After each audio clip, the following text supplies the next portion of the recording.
Waziri Mkuu wa Israel Benjamin Netanyahu anasema kwamba hawataendelea kuishambulia Gaza ikiwa Hamas itaondoka katika eneo hilo la ukanda wa Gaza. Yerusalemu Magharibi itahakikisha usalama katika eneo hilo pindi kundi la wanamgambo litakapoondoka, Waziri Mkuu Benjamin Netanyahu ameeleza. Israel imelitaka kundi hilo liondoke, ndipo ambapo amani itapatikana katika maeneo hayo. Israel iko tayari kufanya mazungumzo ya kumaliza mzozo wa Gaza ikiwa Hamas itaweka silaha chini na kuondoka katika eneo hilo, Waziri Benjamin Netanyahu alitangaza.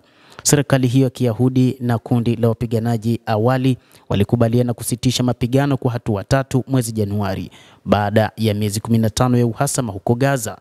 Katikati ya mwezi Machi, hata hivyo, Israel ilianza tena mashambulizi ya anga na operesheni za ardhini katika eneo linalozozaniwa, huku mazungumzo na Hamas juu ya kuachiliwa kwa mateka waliosalia na utekelezaji wa mapatano hayo yakiporomoka. Siku ya Jumamosi, afisa mkuu wa Hamas Khalil al-Hayya alisema kundi hilo limekubali pendekezo jipya la kusitisha mapigano kutoka kwa wapatanishi nchini Misri na Qatar. Siku hiyo hiyo, Israel ilithibitisha kuwa imepokea rasimu ya pendekezo hilo na ikasema ilikuwa imetoa ofa lakini haikutoa maelezo zaidi wakati huo. Israel iko tayari kuelekea katika hatua za mwisho za kusitisha mapigano ambayo yatamaliza kuzingirwa kwa Gaza ikiwa Hamas itaacha mapigano na kujiondoa katika eneo hilo, Netanyahu alisema katika taarifa yake. Madai kwamba hatuko tayari kuzungumza kuhusu hatua ya mwisho ya kusitisha mapigano sio sahihi, ilisema taarifa hiyo. Tuko tayari ikiwa Hamas itaweka chini silaha zake, viongozi wake wataruhusiwa kuondoka, Netanyahu alisisitiza.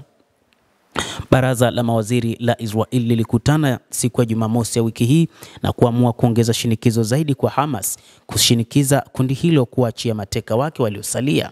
Waziri mkuu alisema shinikizo la Israel kwa kundi la wanamgambo tayari limekuwa na ufanisi, aliongeza. Iwapo sitishaji mapigano utafanikiwa, Israel itachukua udhibiti wa ukanda wa Gaza.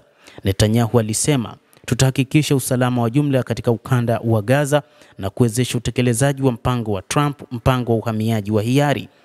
Mwezi uliopita, rais wa Marekani Trump alipendekeza Marekani inaweza kuchukua eneo hilo na kuijenga katika Riviera ya Mashariki ya Kati, wakati idadi ya Wapalestina inaweza kuondolewa kwa gharama ya mataifa jirani ya utajiri mkubwa. Mataifa ya Kiarabu tangu wakati huo yameukataa mpango huo na wametoa mpango mbadala wa ujenzi wa Gaza ambao Israel na Marekani wameupinga. Mtazamaji, endelea kutufuatilia na usisahau kulike, kucomment na kusubscribe channel yetu hii. Mimi ni Adam Hussein, endelea kuwa nasi wakati